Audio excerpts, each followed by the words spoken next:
तो आज हम बनाने जा रहे हैं इमली आलू बुखारे का खट्टा मीठा शरबत, जिसे हम बहुत ही यूनिक और सादा तरीके से बनाएंगे। इसमें हम किसी भी जूसर या ब्लेंडर का इस्तेमाल बिल्कुल नहीं करेंगे।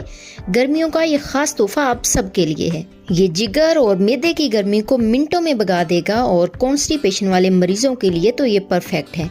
शरबत को बनाने के लिए मैंने ले ली है 100 ग्राम इमली। इसको तकरीबन 10 घंटे भिगोकर रखना ज़रूरी है, क्योंकि इसको हम मदानी से ग्राइंड करेंगे। साथ ही मैंने 100 ग्राम ही खुश्क आलू बुखारा लिया है। इसको भी तकरीबन मैंने 10 घंटे पहले भिगोकर छोड़ दिया था। देख के कितने अच्छे से सॉफ्ट हो गया है।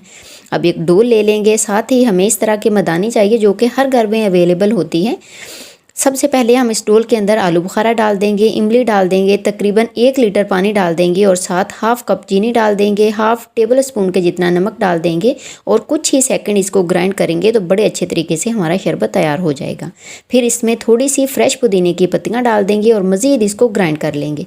अब कोई भी इस तरह की छलनी लेकर इसको हम अच्छे तरीके से छान लेंगे। मज़ीद इसमें थोड़ा और पानी डाल देंगे ताकि पल्प में भी जितना भी जायका है वो सारा निकल जाए। अब इस स्टेज पर इसमें थोड़ी सी तुख्म लंगा डाल देंगे, ढेर सारी बर्फ़ डाल देंगे और फिर इसमें मैं डाल दूंगी पानी। 100 ग्राम आलू बुखारा और 100 ग्राम इमली से तकरीबन मैं 30 से 40 गिलास तैयार करूंगी। तो देखें कितना ज़बरदस्त हमारा खट्टा मीठा सा शरबत बनकर तैयार है।